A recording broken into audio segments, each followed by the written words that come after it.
Am I a planner or a pantser? It's week 2 of the novel writing project, and I already started out being a bit lost.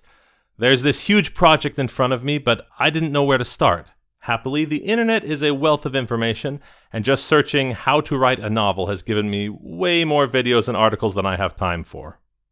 One thing that I keep seeing mentioned is the idea of discovery writers versus outliners, often just called planners and pantsers. What's that, brain? Oh, it's time for an ADHD tangent. Let's do it! I studied music and opera, so I've learned a lot about art and its philosophy.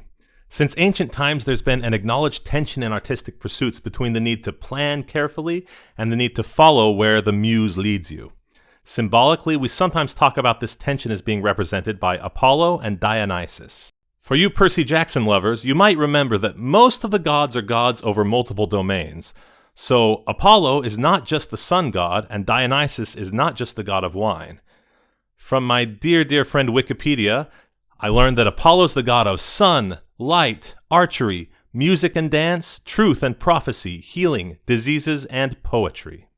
Dionysus, on the other hand, is the god of wine, orchards and fruit, theater, vegetation, fertility, festivity, insanity, and ritual madness, and religious ecstasy.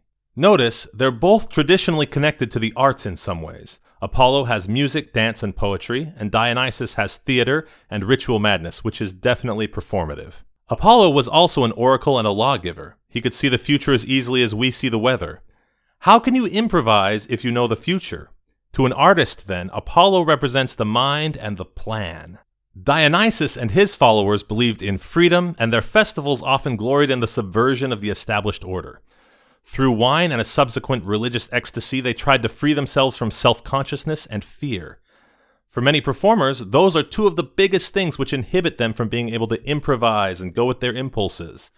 Dionysus represents that free, emotional, improvisatory performance for an artist. So, when I see this debate of planners versus pantsers, what I'm really seeing is this tension between the Apollonian and Dionysian impulses, because I'm a huge nerd. Let's come back from the tangent now and back to the idea of writing a novel. I know from my stage experience that I tend to break more towards the planning side of things.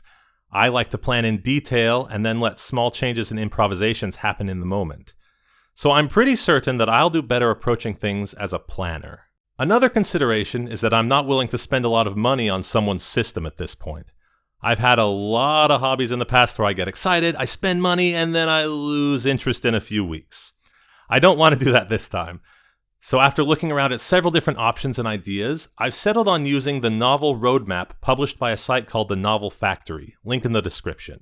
I have no affiliation with them, but I read through their stuff and I liked it. It seems doable, and it gives me the structure that I can follow to focus and hone my rough ideas. So, I'll be using the novel roadmap, and you can follow my progress through each of the steps. I'll see you next week with an update. Bye!